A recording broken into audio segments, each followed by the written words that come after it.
আসসালামু আলাইকুম ওরহমতুল্লাহি অবরকাতু। স্বাগতম জানাচ্ছি নুরসিং টিভিতে। সাথে আছি আমি MS জালাল। আজকের সংবাদ শিরোনাম: বাংলাদেশে ইসলামিক রাজনৈতিক দলগুলো সফল নয় কেন? বাংলাদেশ একটি মুসলিম প্রধান দেশ, যেখানে 90% মানুষ মুসলমান। এই দেশে ইসলামী রাজনীতি কেন আজও মূলধারার সফলতা পায়নি? কেন ইসলামকে কেন্দ্র করে পরিচালিত রাজনৈতিক দলগুলো জনগণের আস্থার অর্জনে বারবার ব্যর্থ হচ্ছে? এই প্রতিবেদন সেই প্রশ্নগুলোর পেছনে থাকার কারণগুলো বিশ্লেষণ করবে ইতিহাস, সমাজ ও রাজনীতির দৃষ্টিকোণ থেকে। চলুন শুরু করা যাক। 1 নম্বর, ইতিহাসের দায়ী ও ভুল অবস্থান।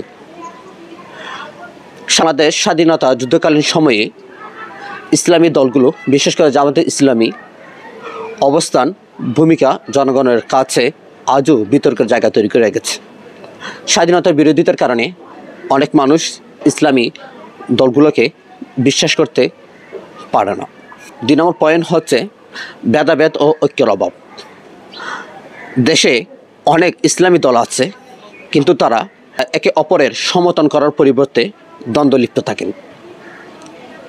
একদল তারা নিজেদেরকে হকপন্থী বলে দাবি করেন, কেউ আবার অন্যদেরকে ভ্রান্ত বলে প্রচার করেন। ফলে সাধারণ মানুষ এক বিভ্রান্তিতে পড়ে যান। ফলে ইসলামী দলগুলোর প্রতি মানুষের বিশ্বাস উঠে যায়। 3 নম্বর পয়েন্ট হচ্ছে বাস্তব সমস্যার সমাধান না থাকা। জনগণের জীবনযাপনের সঙ্গে ইসলামী দলগুলোর পরিকল্পনা ও কার্যক্রমের অনেক সময় সংযুক্ত নয়। দারিদ্র্য, শিক্ষা, স্বাস্থ্য ও কর্মসংস্থান, এইসব সমস্যার সমাধান নিয়ে ইসলামী দলগুলোর কাছে সুস্পষ্ট কর্ম পরিকল্পনা বা চিন্তাভাবনা খুব কমই দেখা যায়। 4 নম্বর পয়েন্ট হচ্ছে মিডিয়া ও ইমেজ সংকট। মিডিয়া ইসলামী নেতাদের অনেক সময় চরমপন্থী বা গোঁড়া হিসাবে উপস্থাপন করা হয়। তারা নিজেরাও অনেক সময় নিজের বক্তব্য, নিজেদের কথা গুছিয়ে জনগণের সামনে উপস্থাপন করতে ব্যর্থ। ফলে সমাজের সচেতন ও তরুণ সমাজ তাদেরকে খুব একটা গ্রহণ করতে চায় না। 5 নম্বর হচ্ছে আধুনিকতার সঙ্গে দূরত্ব। বর্তমান তরুণ প্রজন্ম প্রযুক্তি, স্কিল, ক্যারিয়ার ও বিশ্ব রাজনীতি সম্পর্কে সচেতন।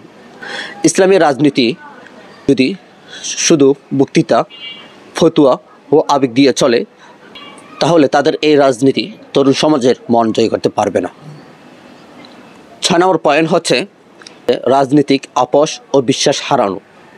ইসলামী রাজনীতির অনেক দল ক্ষমতা ও ভোটের লোভে বড় বড় দলের ছায়াতলে আশ্রয় গ্রহণ করেছে। ফলে জনগণ তাদের স্বতন্ত্রতা, তাদের বৈশিষ্ট্যতা, তাদের আদর্শ বিশ্বাস করতে পারে না, কারণ তারা ক্ষমতার লোভে নিজের বিশ্বাস, নিজের আদর্শকে বিক্রি করে দিয়েছে। তো এখন আমাদের করণীয় কি? আমরা কি করতে পারি? আমাদের তো রাজনীতি দল এগিয়ে নিয়ে যেতে হবে। মুসলিম রাষ্ট্র রাজনীতি দল অবশ্যই গঠন করতে হবে। ইসলামকে এগিয়ে নিয়ে হলে রাজনৈতিক দলের সাথে সম্পৃক্ত বড় ভূমিকা আমাদেরকে অবশ্যই পালন করতে হবে। তাহলে আমাদের করণীয় কি?